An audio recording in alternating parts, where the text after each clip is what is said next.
जहाँ पे अगर कपल अगर एक दूसरे को प्रोनाउन करते हैं जान, जहाँ पे जान से प्रोनाउन करेंगे वहाँ पे रिलेशनशिप का इशू आता ही आता है।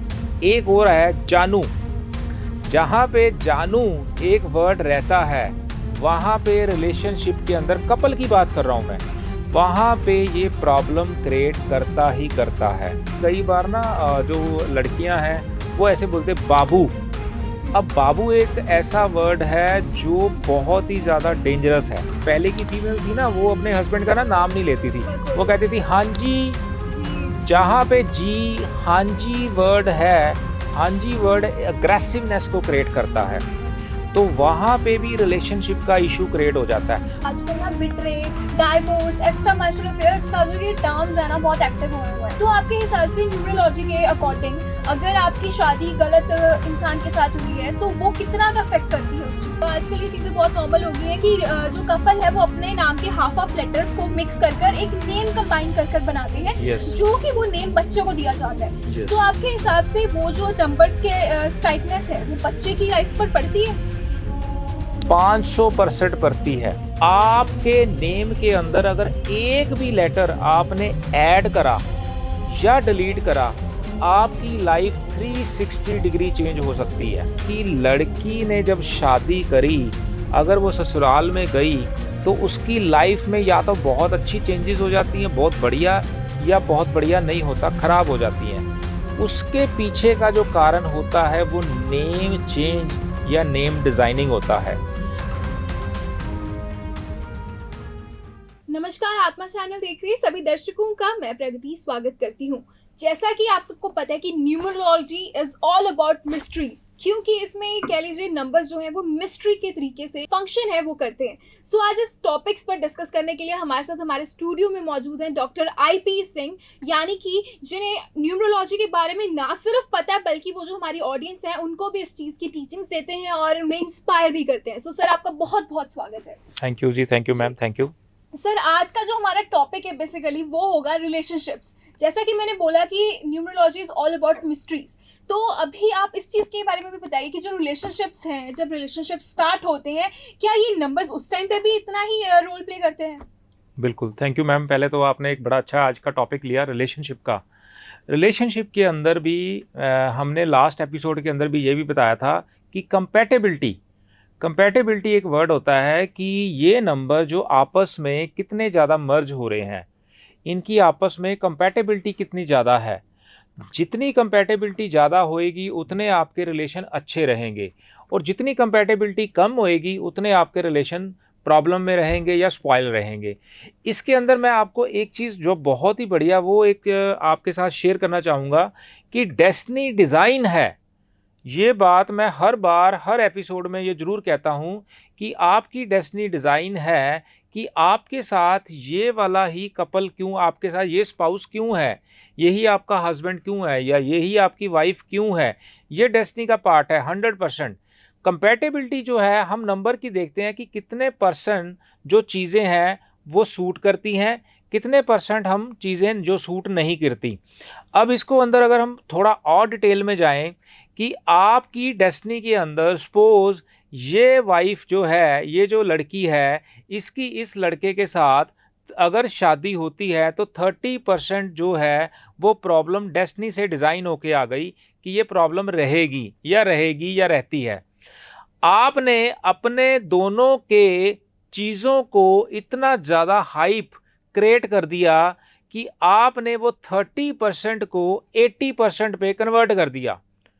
तो बीच का जो 50% है वो 50% आपने खुद क्रिएट करा। और जितने भी न्यूमरोलॉजिस्ट हैं या जितने अकल्ट के साथ जुड़े लोग हैं, हम लोग क्या करते हैं कि जो आपने 50% को एक्स्ट्रा क्रिएट किया, हम उसको पंचर करते हैं, उसकी हवा निकालते हैं जो आपने बनाई। अब आपकी जो लाइफ है वो चल रही है 80% पे प्रॉब्लम। एक्चुअल भगवान से 30% आई, आपने 50% उसके अंदर खुद क्रिएट किया, इज इक्वल टू 80%। 100 में से 80% आपकी डिस्टर्बेंस है, 20% आपकी अच्छी चल रही है। हमने वो 50% को पंचर कर दिया। जब उसकी हवा निकाली तो वो वापस 30% पे आके रुक गई। तो अभी आपकी लाइफ क्या हुई, 70% बढ़िया, 30% डिस्टर्बेंस। कहाँ आप जिंदगी जी रहे थे 20%, और कहाँ अभी आप ज़िंदगी जी रहे हो 70%। तो आप बोलोगे सर, आईपी सर आपने तो मेरी लाइफ को बहुत बढ़िया कर दिया। तो हम सिर्फ उस पे काम करते हैं। अब आपने रिलेशनशिप के अंदर बात करी कि दिक्कत क्या आती है, दिक्कत कहाँ पे आती है, जहाँ पे आप खुद उन चीज़ों को क्रिएट कर देते हो, उसमें बेफजूल हवा भर देते हो, चीज़ों को पकड़ लेते हो, लेट गो नहीं करते, प्रॉब्लम वहीं पे क्रिएट हो जाती है। तो वहाँ पे रिलेशनशिप का इशू आता है।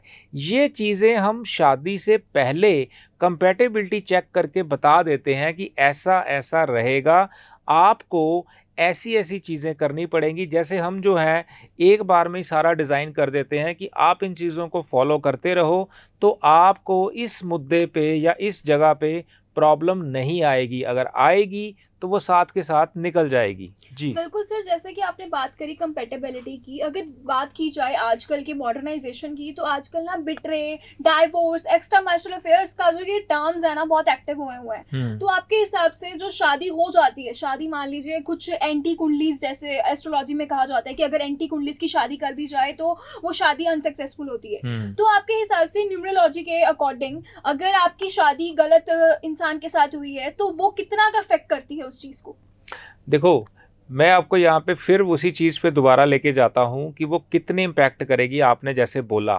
अब इसके अंदर क्या है कि अगर आप, पहली बात कि आपकी लाइफ के अंदर अगर ये फेस है या होना है, तो वो फेस आपके साथ होगा, पहली बात वो कंफर्म है। उसको आप किसी अच्छे न्यूमरोलॉजिस्ट के पास जाके उसको स्टडी करा के उसकी रेमेडीज़ कर सकते हैं, उसको कंफर्ट जोन में ले सकते हैं, लेकिन उसको डिलीट नहीं कर सकते। अगर आपके पास प्रॉब्लम है, बरसात हो रही है, तो आपको एक छाता ले लिया आपने कि आपका फेस, आपका हेड, आपका शोल्डर, आपका थाई, यहाँ तक आपका नहीं भीगेगा, लेकिन लेग्स तो भीगेंगी, आपके पाँव तो भीगेंगे, वो प्रॉब्लम रहेगी। तो वो इफ़ेक्ट जो है अगर आपके साथ प्लान्ड है वो होगा। इसमें हम हेल्प की, आपको रेमेडी से हेल्प हो सकती है कि वो प्रॉब्लम ना आए। अब डाइवोर्स का सिस्टम हो रहा है या एक्स्ट्रा अफेयर्स का सिस्टम हो रहा है, तो ये चीज़ें हो रही हैं, ये जो है आपकी नंबर से, कंपैटिबिलिटी से चेक हो जाती है कि ये पर्सन का नेचर ऐसा होगा, इसका नेचर अग्रेसिवनेस होगा, इसका जो है वो चीज़ों को पकड़ के रखेगा, इसके अंदर स्टबननेस होगी, ईगो होएगी। तो ये आप देखोगे कि मेरे को ऐसे पर्सन के साथ जाना है या नहीं जाना। अब मैं नेक्स्ट आगे की बात करता हूँ। जैसे आजकल बहुत से लड़के लड़कियां आपस में रिलेशनशिप में आ जाते हैं, फ्रेंडशिप के आगे फिर वो आपस में कमिटमेंट कर लेते हैं कि हम शादी करेंगे, ऐसा करेंगे।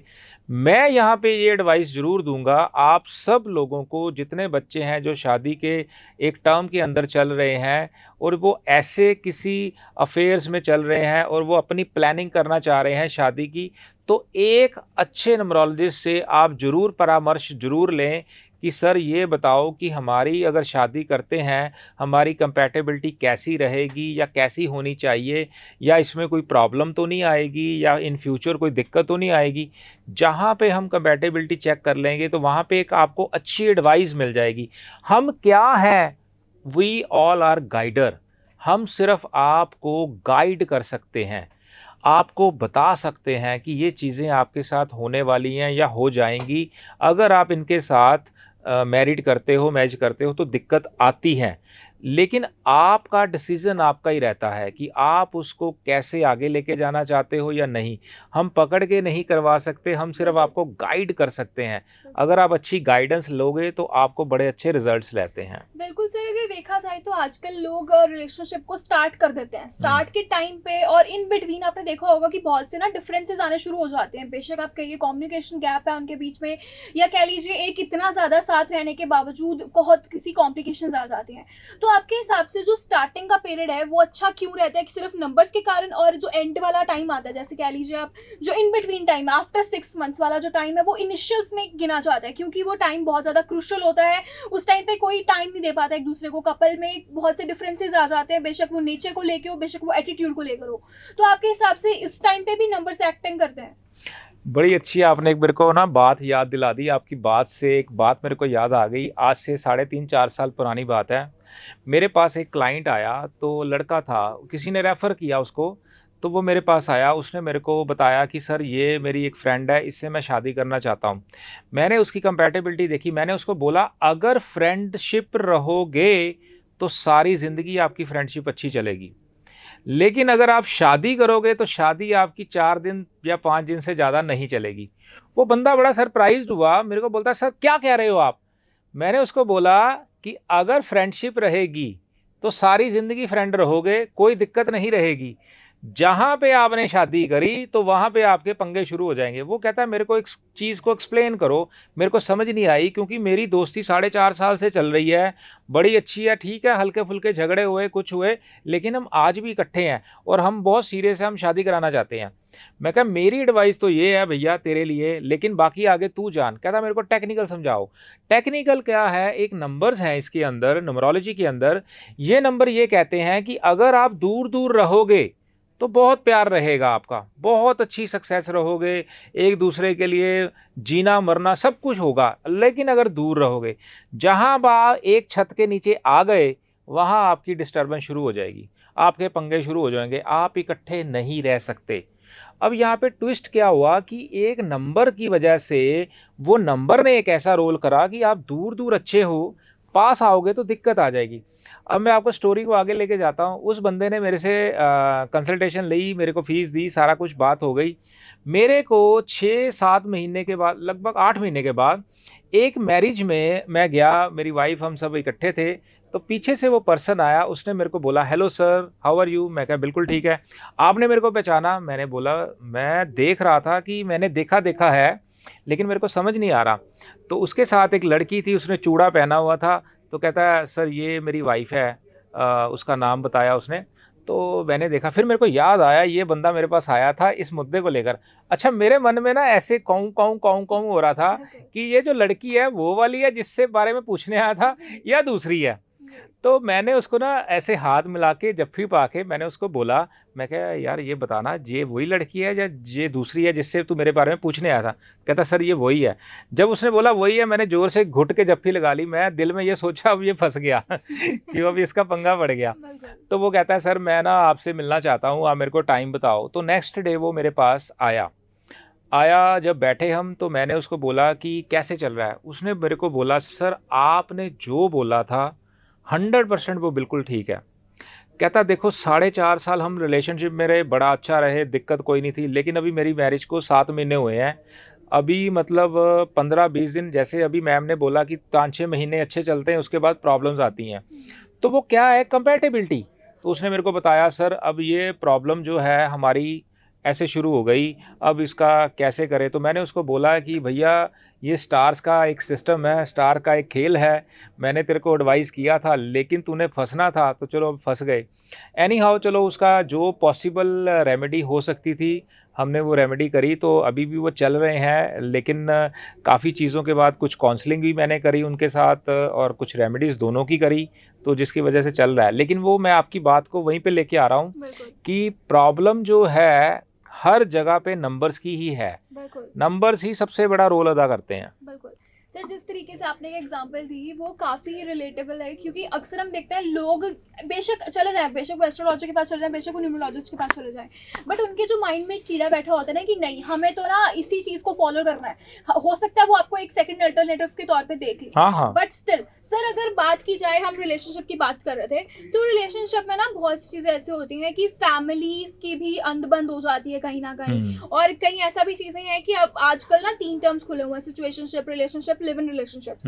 तो लिव इन रिलेशनशिप्स में आप देख सकते हैं कि 2 महीने चलते हैं, 2 महीने के बाद टूट जाते हैं।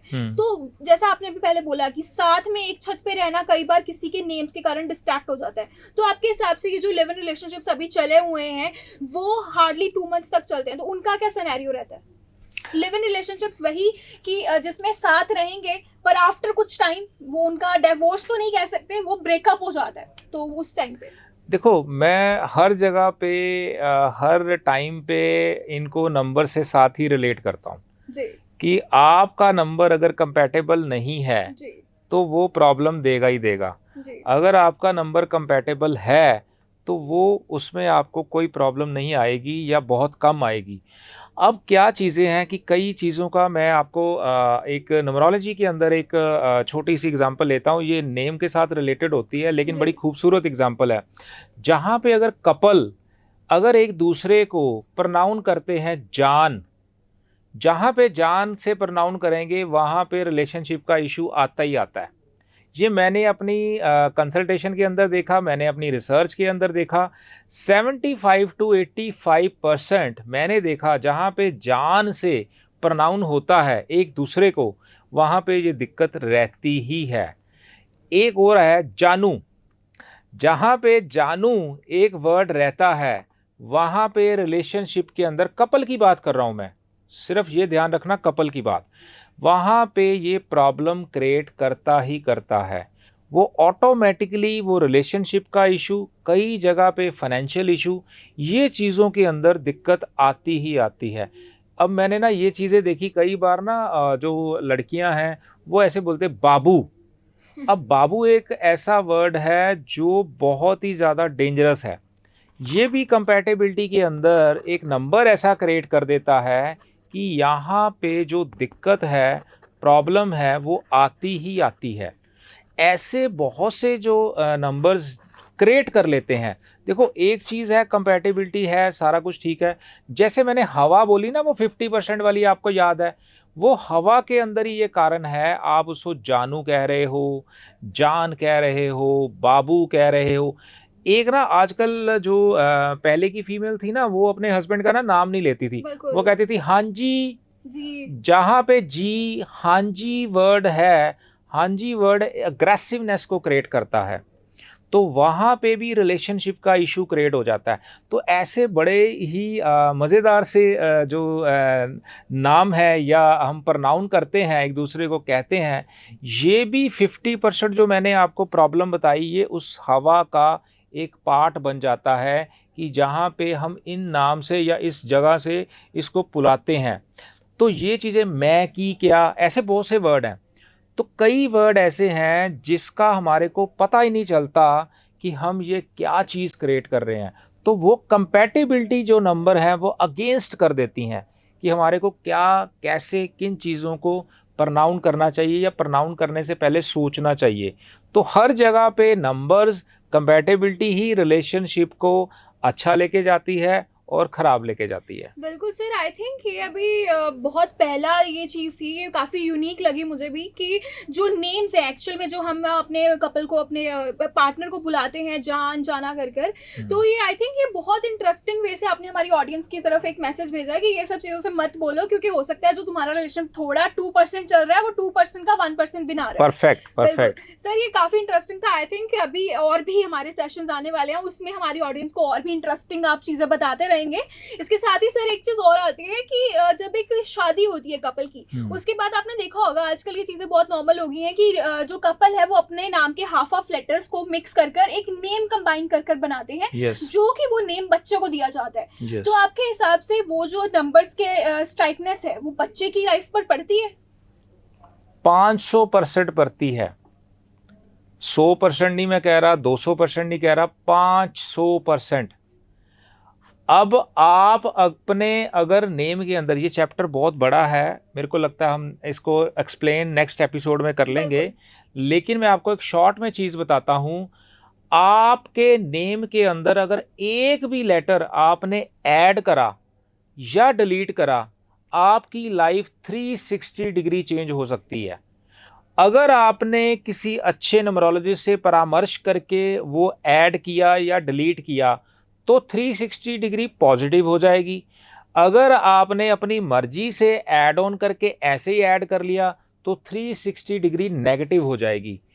आप ये देखो, जितनी हमारी बॉलीवुड इंडस्ट्री है, 90% या मैं 99% कहूँगा, बॉलीवुड जो इंडस्ट्री है न्यूमरोलॉजी बेस्ड है।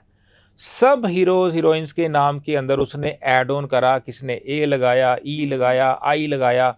मूवीज़ के नाम उसके अकॉर्डिंग, मूवीज़ की डेट न्यूमरोलॉजी के अकॉर्डिंग, कब लॉन्च होएगी, कौन से टाइम पे होएगी, क्या नेम होना चाहिए, फर्स्ट लेटर कौन सा होना चाहिए, सेकंड लाइन, ये बहुत बड़ा एक बड़ा चैप्टर है। तो एक चीज़ मैं सिर्फ आपके ना क्वेश्चन का आंसर कि एक भी लेटर अगर आपने ऐड किया बिना किसी परामर्श के तो वो 360 डिग्री नेगेटिव हो जाएगी, आपकी लाइफ स्पॉइल हो जाती है।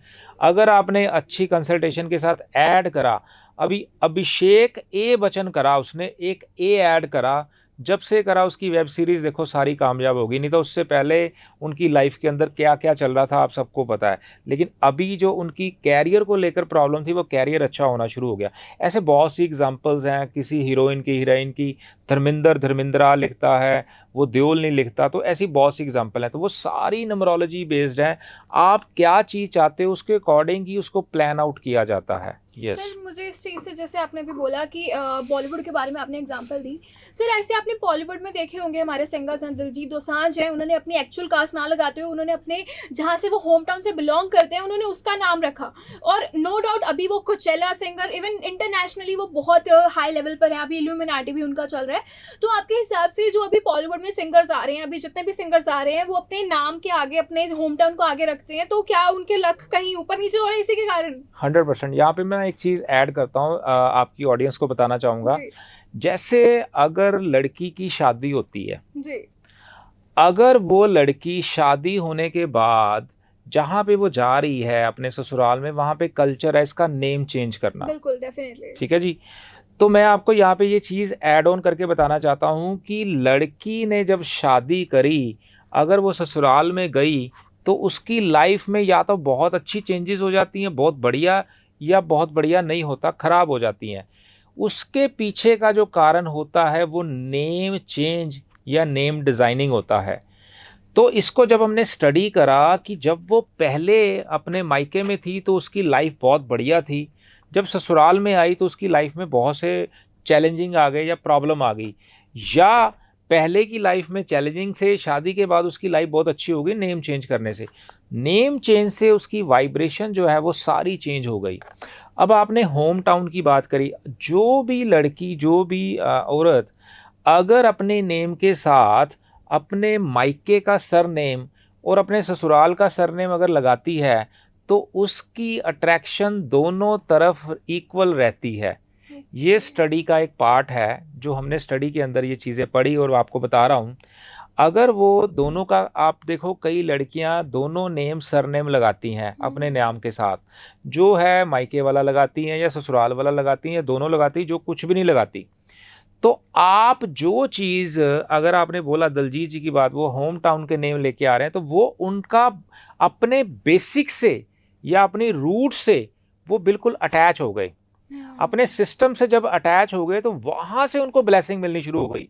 और ये बड़ी कैलकुलेशन का पार्ट है कि उनको जिसने एडवाइस करा तो उन्होंने ये एडवाइस करा कि आप इसको ऐसा करो, क्योंकि आप अपने रूट से, यहाँ पे मैं एक चीज़ बताना चाहूँगा आपके क्वेश्चन से रिलेटेड, जो इंसान अपने रूट से जुड़ा रहता है वो ज़िंदगी में कभी भी नीचे नहीं गिरता, बिल्कुल। या वो कहीं पे भी उसको सक्सेस का लेवल उसका हमेशा बढ़ता रहता है, डाउन नहीं होता, जो रूट्स पे बना रहता है। जिसको कहते हैं कि आप जितना मर्जी हाइट पे जाओ, आपके पाँव वो ज़मीन पे ही रहने चाहिए, जहाँ पे आपने पाँव को उठाया तो वहाँ से गड़बड़ शुरू हो जाती है। तो ये एक बड़ा अच्छा पोर्शन है। ऐसे ही हम एडवाइस करते हैं अपने क्लाइंट्स को कि आपको किसके साथ कौन सी रूट से जुड़ना है और क्या कनेक्टिविटी करना है, सर नेम लेना है, कैसे लेना है, वो एक कंसल्टेशन का पार्ट है। सर जिस तरीके से आपने कहा कि सरनेम्स का भी इशू होता है, कहीं आपने देखा होगा आजकल लड़कियों ने ये भी बना रखे कि अपने हस्बैंड का नाम भी अपने नेम के साथ जोड़ते हैं, तो वो भी वही नंबर्स का रिलेट होता है उनके साथ। परफेक्ट। जो ऐसा अगर करती हैं